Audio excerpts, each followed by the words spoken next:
দীর্ঘ ১৭ বছরের নির্বাসন শেষে দেশে ফেরার পর বিএনপির ভারপ্রাপ্ত চেয়ারম্যান তারেক রহমান নিজের অনুভূতি সামাজিক যোগাযোগ মাধ্যমে প্রকাশ করেছেন।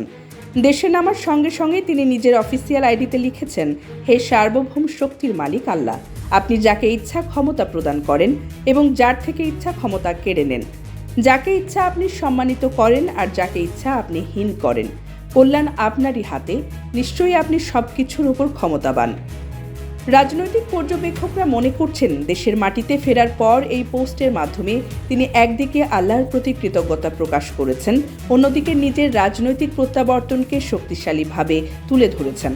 বিএনপির সমর্থকরা এটি তার আত্মবিশ্বাস ও রাজনৈতিক সংকল্পের প্রতিফলন হিসেবে দেখছেন। স্থানীয় রাজনৈতিক বিশ্লেষকরা বলছেন, এই ধরনের প্রকাশনা রাজনৈতিক কর্মসূচি ও ভবিষ্যৎ পরিকল্পনার সংকেত হিসেবে মূল্যায়ন করা যেতে পারে। দেশে ফেরার পর তারেক রহমানের এই পোস্ট রাজনৈতিক মহলে নতুন আলোচনা শুরু করেছে এবং আগামী দিনে তার রাজনৈতিক কর্মকাণ্ডের প্রতি দৃষ্টি আকর্ষণ করবে।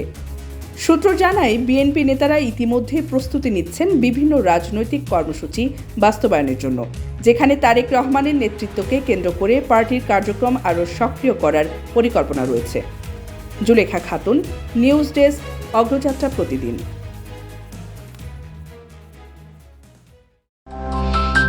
অগ্রযাত্রা প্রতিদিন, নির্ভীক প্রত্যয়ে উজ্জীবিত।